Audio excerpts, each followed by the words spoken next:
Students, आशा है आप लोग सभी अच्छे होंगे अपने घरों पर। आज हम अपना 6 चैप्टर स्टार्ट करते हैं जिसका नाम है ग्लोबलाइजेशन, जिसे वैश्वीकरण कहा जाता है और इसे भूमंडलीकरण भी कहा जाता है।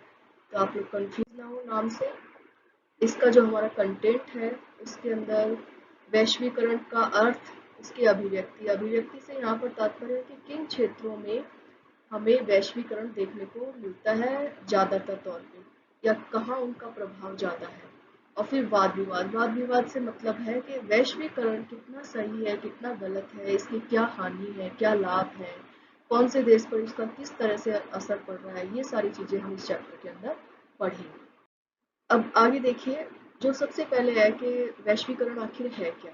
तो बच्चों, सबसे मेन चीज़ ये समझना चाहिए कि ये कोई एक घटना नहीं है कि जैसे विश्व युद्ध हुआ और होकर ख़त्म हो गया और फिर उसके बाद आफ्टर इफेक्ट्स हम पढ़ते रहे, उसकी संध्या समझौते पढ़ते रहे। ये एक प्रक्रिया है, यानी एक निरंतर चलने वाली प्रक्रिया है और ये कोई आज से नहीं चल रही, ये सदियों से चली आ रही है। वैश्वीकरण को आप सबसे पहले इस तरीके से समझो कि कोई भी बात, कोई भी वस्तु, कोई भी इंसान का एक स्थान से दूसरे स्थान पर आवागमन, आना जाना, ये सब वैश्वीकरण का रूप है, एक तरीके का उसका प्रकार है। जैसे कोई पुराने समय में जब ये कोलंबस है जो उसने अमेरिका की खोज की, वास्को डिगामा ने भारत की खोज की, वो भी एक वैश्वीकरण का रूप था, वैश्वीकरण की एक प्रक्रिया थी। यानी ये सदियों से चली आ रही है, लोग एक स्थान से दूसरे स्थान तक जाते रहे हैं, व्यापार करते रहे हैं, एक दूसरे की संस्कृतियों को समझा है, एक संस्कृति का असर दूसरी संस्कृति पर आता है। ये सारी प्रक्रिया जो है ये ग्लोबलाइजेशन या वैश्वीकरण कहलाती है। अब ये घटना जो है ये अब बढ़ गई है, अब ये प्रक्रिया तेज हो गई है, वो भी हम आगे देखेंगे इसमें। तो देखो इसमें क्या है, ये पुरानी, कितनी प्रक्रिया पुरानी, जितनी की मानव सभ्यता। हालांकि संकल्पना के रूप में शब्द की चर्चा विश्व युद्ध के बाद के काल में हुई, लेकिन सिंधु घाटी सभ्यता और सुमेरियाई सभ्यता के बीच व्यापारिक संबंध इसकी प्राचीनता की ओर इशारा करते हैं। यानी इन उन सभ्यताओं में भी आपस में संबंध था व्यापार का। वो सभ्यताएं जो इतनी पुरानी है, अवशेषों में शेष है केवल, उनमें भी आपस में व्यापार हुआ करता था। 1960 के दशक में ये शब्द चर्चा में आया जब एक कैनेडियाई साहित्य के आलोचक मार्शल लोहान ने सबसे पहले वैश्विक ग्राम शब्द का प्रयोग किया और इसको लोकप्रिय बनाया। वैश्विक ग्राम यानी एक गांव छोटा सा होता है और वैश्विक गांव यानी पूरी दुनिया ही एक गांव है। ठीक है। अब तकनीक के बढ़ने के साथ इस प्रक्रिया की आलोचना भी होती है। शीत युद्ध के दौरान इसकी रफ्तार थोड़ी कम हो गई थी, लोग बाग अपने अंदर सिमटे हुए थे, पर सोवियत संघ के विघटन के बाद ये प्रक्रिया बहुत ज्यादा तेज हो गई और आज भारत भी इस वैश्विक ग्राम का एक सदस्य बन गया है। अब इसमें देखिए अर्थ, कि आपके 1 नंबर का 1 मार्क्स क्वेश्चन आता है, वैश्वीकरण का अर्थ क्या है। तो वैश्वीकरण वह प्रक्रिया है जिसके माध्यम से संपूर्ण विश्व की अर्थव्यवस्था को संसार की अर्थव्यवस्था के साथ एकीकृत किया जाता है। और इसकी परिभाषा अगर एक लाइन में लिखनी है तो यह होगी कि वस्तुओं, सेवाओं, व्यक्तियों और सूचनाओं का राष्ट्रीय सीमाओं के आर पार स्वतंत्र रूप से संचरण ही वैश्वीकरण या भूमंडलीकरण कहलाता है। ये आपको याद कर लेना है, वस्तुओं, सेवाओं, व्यक्तियों और सूचनाओं का एक स्थान से दूसरे स्थान पर आना जाना। वैश्वीकरण का शाब्दिक अर्थ स्थानीय या क्षेत्रीय वस्तुओं या घटनाओं के विश्व स्तर पर रूपांतरण की प्रक्रिया है। इसे एक ऐसी प्रक्रिया का वर्णन करने के लिए भी प्रयुक्त किया जा सकता है जिसके द्वारा पूरे विश्व के लोग मिलकर एक समाज बनाते हैं तथा एक साथ कार्य करते हैं या किसी एक बात पर एकजुट हो जाते हैं। जैसे अब ये जो टाइम चल रहा है बच्चों, इसमें मेरे ख्याल से आप लोगों के लिए तो ये चीज समझना बहुत आसान है, कोई मुश्किल टॉपिक है ही नहीं, ये सबसे इजीएस्ट टॉपिक है आपकी बुक का। आप इसको ऐसे कोरोना काल से लेकर इसको समझ सकते हैं कि वैश्वीकरण, ये बीमारी हमारे पास क्यों आई, क्योंकि वैश्वीकरण है, ग्लोबलाइजेशन है, लोग एक स्थान से दूसरे स्थान पर आ रहे जा रहे हैं, फ्लाइट्स चल रही है और निर्बाध रूप से आ रहे जा रहे हैं, तो वो बीमारी भी उनके साथ, सूचनाएं आती है, सामान आता है, तो ये पेंडेमिक भी आ गया। ये वैश्वीकरण का एक हानि है। जब हम इसको नेक्स्ट वीडियो में हम इसके नुकसान पढ़ेंगे तो उसमें पढ़ेंगे। और कोई एक घटना घटित होती है, मान लो अब जैसे मैं, आप लोग ज़्यादा इसमें टच में होंगे तो आपको बहुत अच्छी तरह ये बात समझ में आएगी। जैसे सुशांत सिंह राजपूत की डेथ हुई, अब वो हुई इंडिया में, एक अभिनेता है उसकी डेथ हुई, पर ये एक ग्लोबल न्यूज़ बन गई। इतना ज़्यादा इसका इंटरनेट पर सोशल मीडिया पर प्रचार हुआ, इतना ज़्यादा इसका विरोध हुआ और जो भी हैशटैग इतने पॉपुलर हुए, तो पूरे ग्लोबली इसको देखा गया, सर्च किया गया, इसके लिए कमेंट किए गए, तो पूरी दुनिया इसको जान गई। ये क्यों क्यों हुआ? एक जगह पर घटना घटित हुई, और क्योंकि अब वैश्वीकरण बहुत तेजी से हो रहा है, हमारे संचार माध्यम बढ़ गए हैं, तो कोई एक जगह घटना घटित होती है वो पूरी दुनिया की घटना बन जाती है। ठीक है ना बच्चों? समझ में आ रहा होगा आपको कि वैश्वीकरण है क्या। देखिए ये एक पिक्चर है, इसमें देखो ये सब संबोधन बताए गए हैं, हेलो, होला, बेंजोर, हेलो, ये हैला, तो ये सब क्या है? ये एक वर्ड है, हेलो, कहाँ से निकला, अब आज पूरी दुनिया बोलती है। वैश्वीकरण का एक उदाहरण है ये। फिर देखिए कि वैश्वीकरण की विशेषताएं क्या है, इनकी आपको डिटेल लिखनी होगी। ये मैं पॉइंट्स में आपको बता रही हूँ। पूंजी, श्रम, वस्तु और विचारों का गतिशील एवं मुक्त प्रवाह, यानी एक दूसरी जगह उनका ट्रांसफर होना। पूंजीवादी व्यवस्था, ये वैश्वीकरण के अंदर मेन चीज है, खुलापन और विश्व व्यापार में वृद्धि, यानी इंटरनेशनल मार्केट जब बढ़ जाता है, पूंजीवादी व्यवस्था आ जाती है, उत्पादन और उपभोग का ऊपर निजी स्वामित्व होता है, तो ये वैश्वीकरण की विशेषताएं हैं। मतलब वैश्वीकरण बढ़ रहा है, देशों के बीच आपसी जुड़ाव एवं अंतर्निर्भरता, यानी एक दूसरे पर डिपेंड हो जाते हैं देश, और एक दूसरे की जरूरतों को पूरा करते हैं और जुड़े हुए होते हैं। अलग हो जाए तो किसी न किसी रूप में उनका नुकसान होगा। विभिन्न आर्थिक घटनाओं जैसे मंदी और तेजी में सहयोग, कुछ भी अगर होता है, मंदी आती है तो वो इंटरनेशनली आएगी। शेयर मार्केट अप जाएगा तो वहां पे अमेरिका में सेंसेक्स ऊपर जाएगा तो इंडिया में भी जाएगा। तो सहयोग से मतलब है कि एक दूसरे पर डिपेंड कर रहे हैं, और सहयोग भी करना ही पड़ेगा अगर आपको आप करना है तो। फिर महामारियों के मामलों में वैश्विक सहयोग एवं प्रभाव प्रभाव भी पड़ रहा है, और आपसी सहयोग से हम इसको कर रहे हैं हैंडल अभी तक। ठीक है। फिर देखिए वैश्वीकरण को प्रोत्साहित करने वाले कारण, यानी कौन से कारण हैं जिनके कारण अब वैश्वीकरण इतना तेजी से हो रहा है। देखो सबसे पहला कारण है आवागमन के साधनों का विस्तार। पहले लोग एक जगह से दूसरी जगह जाने में कई दिन लग जाते थे। अपने भारत में अगर किसी को ट्रेवल करना होता था तो ऊंट पे, घोड़ों पर यात्रा करते थे, तो आना मुश्किल था, तो वैश्वीकरण धीरे होता था। होता तब भी था पर धीमे होता था। अब क्या है, फ्लाइट में बैठे कुछ ही घंटों में आप दुनिया के एक कोने से दूसरे कोने में पहुंच जाओगे। तो जब आवागमन के इतने साधनों का विस्तार हो गया, तो एक जगह से दूसरी जगह सूचनाएं जा रही है, व्यक्ति जा रहे हैं, वस्तु जा रही है, सब कुछ ट्रांसफर हो रहा है, तो वैश्वीकरण तेजी से हो रहा है। तकनीक के ज्ञान का विस्तार, तकनीक के मतलब है कि टेक्नोलॉजी, अब इंटरनेट है, एक क्लिक बटन दबाया, अभी मैं ये वीडियो पोस्ट करूंगी, इस वीडियो को अमेरिका में बैठा हुआ व्यक्ति भी देख सकता है, इंग्लैंड में बैठा व्यक्ति भी देख सकता है, और यहाँ पे आप न्यू अशोकनगर के में बच्चे भी देख सकते हैं। ठीक है, तो ये तकनीक है, इसकी वजह से सब सूचना एक जगह से दूसरी जगह ट्रांसफर हो रही है। उदारीकरण की प्रक्रिया, यानी लोगों ने अपने आप को ओपन कर दिया है, मार्केट ओपन हो गए हैं। आप ये नहीं है कि आप कट्टर हो कि कोई भी हमारा, जैसे पहले हमारे पंचवर्षीय योजनाओं के अंदर लक्ष्य था, हमने आयात निर्यात पर प्रतिबंध लगाए थे, अब नहीं।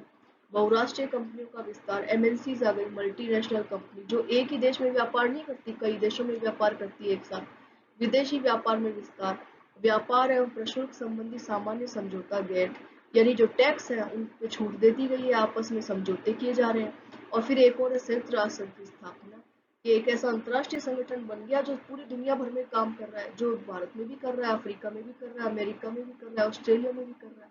तो इस तरीके से उसने भी दुनिया को वैश्वीकरण की राह पर अग्रसर कर दिया। अब है वैश्वीकरण का विकास। देखो विकास कैसे हुआ, कई बार ये भी एक छोटा प्रश्न बन जाता है कि वैश्वीकरण की शुरुआत 16वीं शताब्दी, अब जब हम उसको देखें तो ऐसे तो सदियों से होता आ रहा है, पर इसमें यहाँ से उपनिवेश काल से मानी जाती है, क्योंकि हम उपनिवेश बने, हम इंग्लैंड के गुलाम बने, ये भी वैश्वीकरण का ही कारण था कि भाई वो अंग्रेज व्यापार करने के लिए हमारे यहाँ आए, ईस्ट इंडिया कंपनी की स्थापना की और धीरे धीरे हमारी सारी रियासतों के ऊपर कब्जा करते गए और हमें उपनिवेश बना दिया, वो भी वैश्वीकरण था। ठीक है। इस प्रक्रिया के चलते विश्व व्यापार के घटक देशों को बहुत परेशानी का सामना करना पड़ा। आर्थिक एकीकरण को प्रभावशाली बनाने के लिए सन 1970 के दशक में सकारात्मक प्रयास किए गए। 80 तक अंतर्राष्ट्रीय पूंजी व्यापार में वृद्धि हुई। विकासशील देशों के संकट को सुलझाने की कोशिश की गई। अंतर्राष्ट्रीय मुद्रा कोष से विकासशील और अविकसित राष्ट्रों को ऋण दिया गया। ये सब इस तरीके से किया गया कि पूरी दुनिया में आर्थिक विकास हो। फिर सबसे ज़्यादा 90 के दशक में तीव्रता आई, क्योंकि सोवियत संघ का पतन हो गया, साम्यवाद खत्म हो गया, क्योंकि पूंजीवाद मेन वैश्वीकरण का कारण है। सोवियत संघ ने अपने आप को, अपने दरवाजे बंद कर लिए थे, इसीलिए तो उसका पतन हुआ था। फिर विश्व व्यापार संगठन की स्थापना से इसका व्यापार विस्तार और तेज हो गया। दक्षिण एशिया के देशों ने भी उदारीकरण अपनाया, हमने भी 90 के दशक में उदारीकरण अपनाया था भारत ने, और एक वैश्वीकरण और भूमंडलीकरण की क्रांति हो गई, बहुत तेजी से इसका विस्तार होने लगा। 90 के दशक में भारत के अंदर कंप्यूटर क्रांति हुई थी, उदारीकरण अपनाया गया था, तब से हमारे द्वार जो है वो दुनिया के लिए खुल। अब देखो, मेन आता है एक ये बड़ा प्रश्न जो बनता है कि वैश्वीकरण के आयाम कौन कौन से आयाम, और या प्रभाव कौन कौन से क्षेत्र में इसका प्रभाव पड़ता है, कौन से क्षेत्र इससे ज्यादा प्रभावित होते हैं। तो सबसे पहला प्रभाव जो वैश्वीकरण का पड़ता है वो आर्थिक प्रभाव होता है। भूमंडलीकरण या वैश्वीकरण से अन्य देशों से पूंजी, नवीनतम प्रौद्योगिकी, मशीनों का आगमन होता है। उदाहरण के लिए भारत का सूचना प्रौद्योगिकी उद्योग विकसित देशों में प्रयोग किए जाने वाले कंप्यूटर और दूरसंचार यंत्रों के प्रयोग करता है। लगभग 15 वर्ष पहले यह अकल्पनीय था। भारत के कुछ संस्थानों के इंजीनियर स्नातकों की अमेरिका और यूरोप के कई देशों में बहुत मांग है। मतलब हमारे यहाँ के जो सॉफ्टवेयर इंजीनियर होते हैं वो अमेरिका और सब जगह बहुत ज़्यादा उनकी डिमांड रहती है। यूरोप के देशों के अंदर सब वहाँ पे काम करते हैं, वहाँ के प्रोजेक्ट करते हैं। ठीक है। अब ये सारी मांगे कैसे पूरी होती है? वैश्वीकरण के कारण होती है। कई जो देश हैं उनके पास प्राकृतिक संसाधन है और किसी के पास टेक्नोलॉजी है, तो वो आपस में मिलकर उस कार्य को पूरा करते हैं।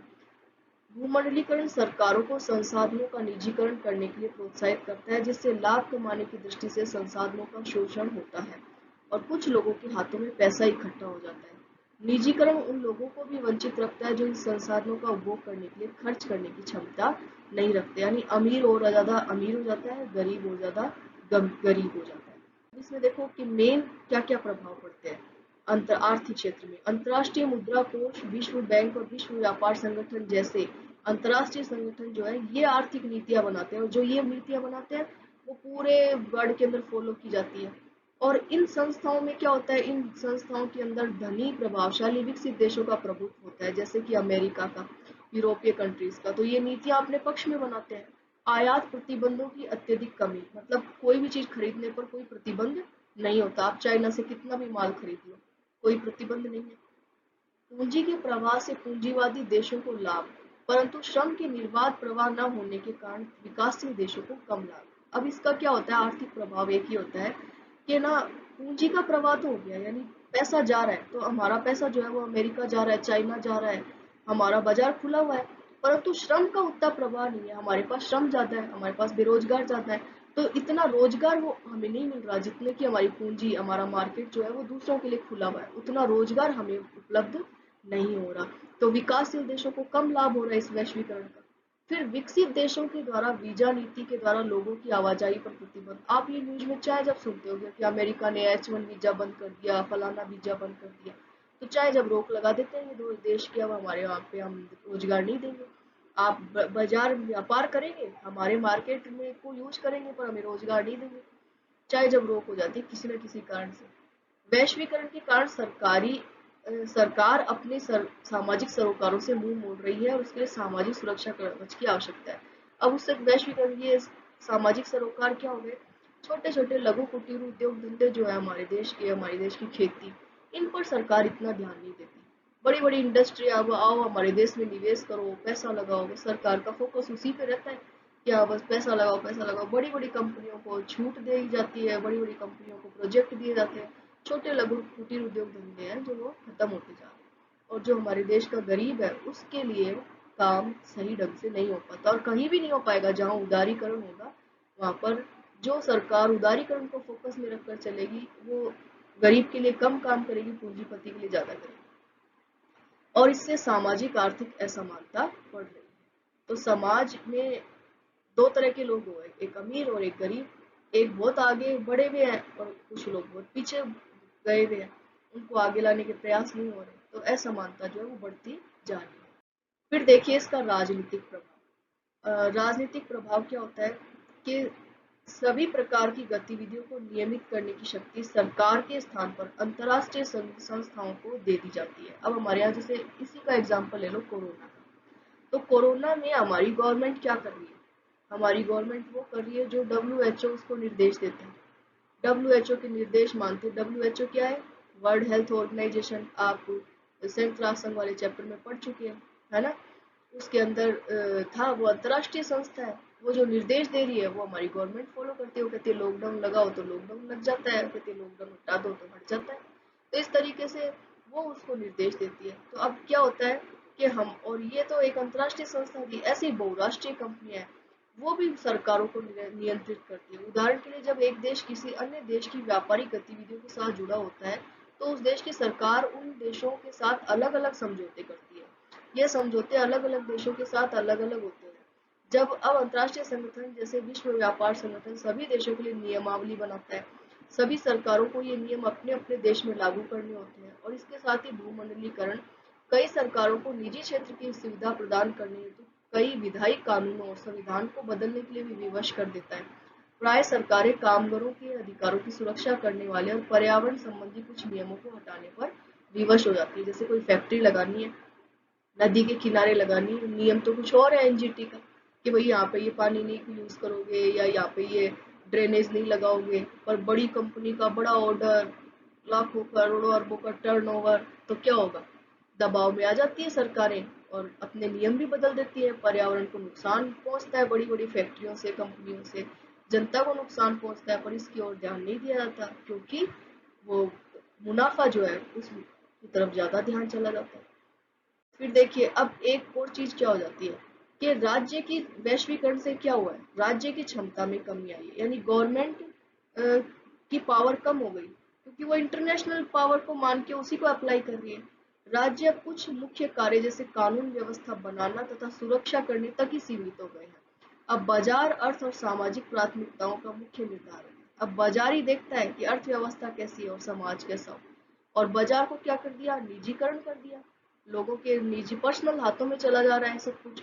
हमारी जो चीजें थी, ट्रेनें व्रेनें, वो अब वो भी सब निजीकरण की तरफ उन्मुख हो रही हैं।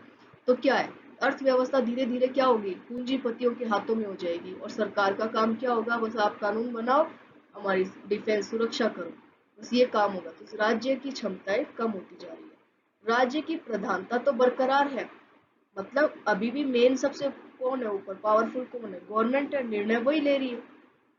और इस पहलू के अनुसार वैश्वीकरण के कारण अत्याधुनिक प्रौद्योगिकी के बूते पर राज्य अपने नागरिकों के बारे में सूचनाएं जुटा सकते हैं और कारगर ढंग से कार्य कर सकते हैं। अतः राज्य अधिक ताकतवर भी हुए हैं।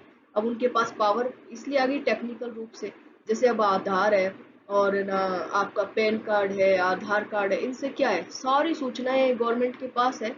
आपके आधार से आपकी सारी इंफॉर्मेशन लिंक की जा सकती है। केवाईसी कराओ, ये कराओ, आपका बैंक अकाउंट आधार से लिंक है। तो गवर्नमेंट के पास एक एक नागरिक का सारा डाटा आ गया, ठीक है ना? तो कोई भी चीज उससे छुपी भी नहीं है। एक इन्वेस्टिगेशन वो करे तो एक आदमी का पूरा कच्चा चिट्ठा, कहाँ बात करी, कहाँ पर उसने क्या किया, सब कुछ उसका बताया जा सकता है। एक सिम कार्ड भी आपको लेना है तो आपको आधार देना पड़ेगा, आपकी आईडी देनी पड़ेगी। तो ये टेक्नोलॉजी के कारण राज्य ज्यादा स्ट्रोंग हो गए। अब हमको राज्यों के ऊपर डिपेंड रहना पड़ता है, जरा सी एक चीज के लिए हमारे सारे काम रुक जाते हैं। ठीक है, तो ये राजनीतिक प्रभाव है। उसके बाद देखिए सामाजिक सांस्कृतिक प्रभाव, ये तो मुझे लगता है समझाने की भी जरूरत नहीं है क्योंकि आप लोगों को पता है हमारा खान पान, हमारे त्योहार सब कुछ बदल गए हैं। हमारा बर्थडे मनाने का तरीका, हम क्या मनाते हैं, हम वुमेन्स डे मनाते हैं, हम लेबर डे मनाते हैं, हम वैलेंटाइन डे मनाते हैं, हाँ, और फास्ट फूड खाते हैं। हमारे समोसा जलेबी का स्थान बर्गर और पिज्जा ने ले लिया है। ये सब क्या है? ये सब भूमंडलीकरण का एक रूप है, वैश्वीकरण का एक रूप है। मैकडोनल्डीकरण कहा जाता है इसको। मैकडोनल्ड एक कंपनी है अमेरिका की जो कि बर्गर बनाती है, उसने अपनी फ्रेंचाइजी पूरी दुनिया में फैला दी। तो पूरी दुनिया बर्गर खाती है ना? हमारे आज से 30 साल पहले हमारे देश के अंदर कोई जानता भी नहीं था कि बर्गर जैसी कोई एक चीज भी होती है क्या, और आज बच्चा वही मांगता है। तो ये सब क्या, इसका ये सामाजिक और सांस्कृतिक कल्चरल इफेक्ट है। आज हम क्रिसमस डे मनाते हैं, चाहे हम हमारे बुजुर्ग जानते भी नहीं होंगे कि क्रिसमस डे क्या होता है। हम वैलेंटाइन डे मनाते हैं, फादर्स डे, मदर्स डे, ये सब डे मनाने लग गए हम। तो ये सब कल्चरल इफेक्ट है जो कि वैश्वीकरण के कारण एक देश की जो संस्कृति है वो दूसरे देशों की ओर बढ़ रही है, और मेन तौर पे हमारा पाश्चात्यकरण हो रहा है, पाश्चात्य संस्कृति को अपना रहे हैं। ठीक है, देखो इसमें क्या है, इसके पॉइंट में सांस्कृतिक समरूपता द्वारा विश्व के पश्चिमी संस्कृतियों को बढ़ावा मिला है। खाने पीने में पहनावे के विकल्पों की संख्या में वृद्धि हुई है। विकल्प यानी ऑप्शंस, हमारे पास ऑप्शन बहुत हो गए, बहुत सारी डिशेज हो गई, पहनने के लिए बहुत तरह के कपड़े हो गए। लोगों में सांस्कृतिक परिवर्तनों पर दुविधा, अब दुविधा भी है, कई लोगों को लगता है ये सही है मनाना, कई लोगों को लगता है नहीं है सही बनाना। कई लोग कहते हैं अरे भाई मैं क्रिसमस क्यों मनाऊं, बच्चे मना रहे हैं, बच्चे केक काट रहे हैं, बड़े बुजुर्ग देख रहे हैं कि ये क्या हो रहा है। ठीक है, तो ये दुविधा का माहौल भी है। संस्कृतियों की मौलिकता पर बुरा असर, मौलिकता यानी जो हमारी मूल संस्कृति है उन पर बुरा असर पड़ा है, वो तिरोहित हो गई। हमारी जो मूल संस्कृति है, बेसिक जो हमारे रीति रिवाज है, वो आजकल के बच्चे जानते ही नहीं है, तो वो विलुप्त होते जा रहे हैं। और सांस्कृतिक विभिन्नीकरण, जिससे प्रत्येक संस्कृति कहीं ज्यादा अलग और विशिष्ट हो रही है, और विभिन्नीकरण भी दिखाई देने लग रहा है, हमें नॉलेज भी हो रही है। जैसे पहले का आदमी था वो अमेरिकन कल्चर नहीं जानता था, पर आज का आदमी अमेरिकन कल्चर भी जानता है, चाइनीज कल्चर भी जानता है, जापानीज भी जानता है, ब्रिटिश भी जानता है, तो उनकी पहचान भी बढ़ रही है। तो ये सारे जो परिवर्तन है, ये हम कैसे देख पा रहे हैं, ये हम देख पा रहे हैं वैश्वीकरण के कारण। आशा है आपको ये समझ में आया होगा।